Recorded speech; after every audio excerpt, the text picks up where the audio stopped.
The Chuckanuts are really unique just because it's this mini little mountain range right next to the ocean with some really cool sandstone, some amazing lakes and waterfalls tucked in there. Yeah, you can get lost kind of in this backcountry feel really quickly right off of Chuckanut Drive. You just go straight up the hill, off the back, and you're at Lost Lake, and you're not going to see anybody for hours. It's amazing, yeah.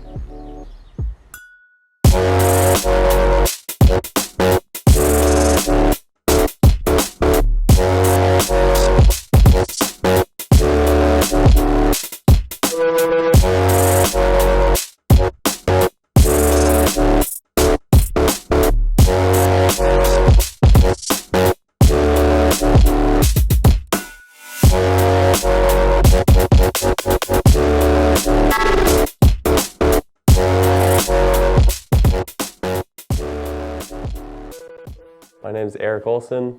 I go by he, him. I'm 22 years old, and I mountain bike a lot. A lot of people would say I'm a professional rider. Anyway, I don't know. The actual experience of mountain biking, like you're fully flying, like you're just floating through the woods. Like a common reference in mountain biking is like the Star Wars scene of like on Endor, like the speeder bikes. Like that's a certain feeling, like that scene, like that is what you get all the time mountain biking. Like you live that. The Chuckanuts were probably my first experience mountain biking somewhere that was specifically for mountain biking, like the double black, double down trail. Once I was working at a bike shop in Burlington during the summers in high school, I would drive after work up to the Chuckanuts, and I would race the sunset up that Fragrance Lake Road and then down the double black, double down trails. And yeah, it was just kind of the beginning of me experiencing more like downhill mountain biking and realizing how much fun that can be to like really charge down like a technical downhill. Trail running wasn't really even part of my arsenal until I came to Western. I didn't really know what I was missing out on. I kind of grew up in the suburbs. Vancouver, Washington is where I'm from. I'm Drew Weber. I use he, him pronouns. I came up here, I was like, holy crap, people do this for fun. You can run on all these trails. The great thing about trail running is like, there's no competition. You're not in a rush, you know? You're out here enjoying the moment. It is a beautiful thing that I think it's hard to replicate in when you gotta stop and wait for a car, or like stop at a crosswalk, wait for the thing to tell you to walk, and then, oh, now I can run again. But here it's just uninterrupted, just flow. My freshman year, they dragged us all up Cleater. Like we had to run up Cleater. Oh my God, that was so hard. And I was like, dude, if I can make it up Cleater, I can do anything, man. Like I just ran up Cleater. And once you've kind of done stuff like that repeatedly, whether it's Cleater, that's an extreme example, or any kind of trail around here, hike around here, it just carries over, you know? I can do this. I've done this before. I've done hard stuff many times, and it does really help your confidence with life in general. I take what I learned in mountain biking and then I bring it into my personal life. Mountain biking is something that taught me how to be confident and to confront situations or obstacles that I might have been really frightened by or want to avoid. Hi, I'm Kalcia Briscoe. I use she, her pronouns. I'm a student at Western in the Fairhaven Interdisciplinary Program. I study sustainable agriculture, and I've been mountain biking for 9 months. I used to work for the Forest Service on trail crew, and so I was digging trails for a couple of summers, the past few summers. Fire in the hole!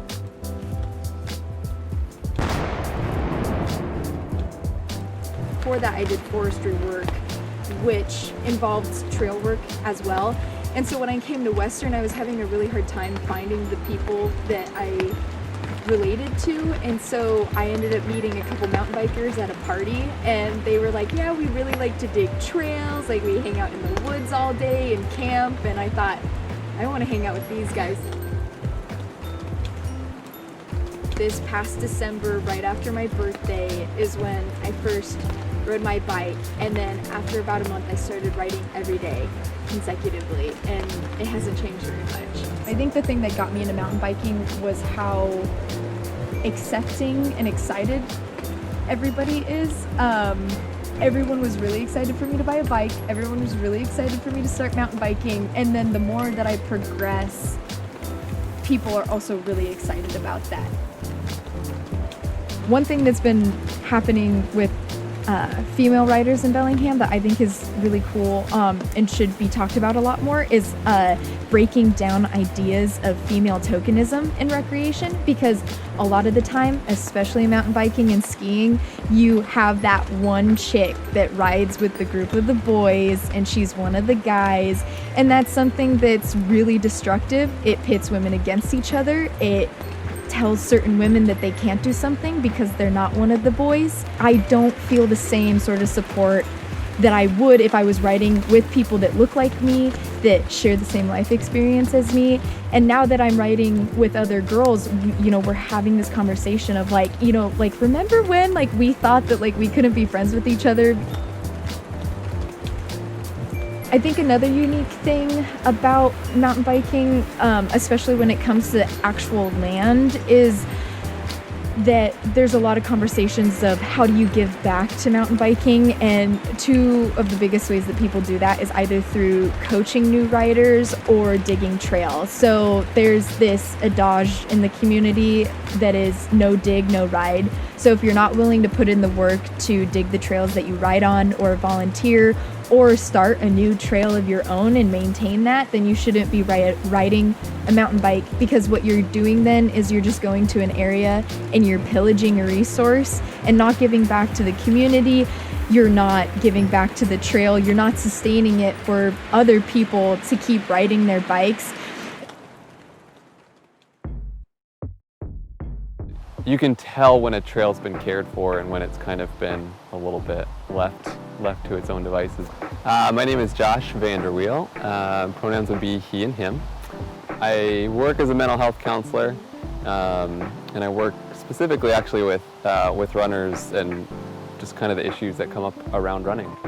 Also work at a retail shop in Bellingham with runners. One of the things that I'm starting to see a lot more is races, trail races, so running races that are requiring entrants to submit like trail work hours basically as a part of their entry fee. Now they have to either, in some places I've seen where you have to actually donate a monetary amount to a local trail organization, or you have to do some trail work. And so I've done some trail work for situations like that, also just donating to local trail building resources. I've done some work on the Chuckanuts, I've done some work on Galbraith. And so yeah, so when I can, I'll try to jump in and kind of help out if I can. I think one of the other things that I love about trail running is that you kind of come across nature, and for some creatures, this is their home. So like, don't mess with it. Like, just stick to where you need to be, and that's it. Because I know the trail so well, because I've done so much, spent so much time in them, like it just kind of is, yeah, it just feels like I'm spending time in my backyard more than anything else.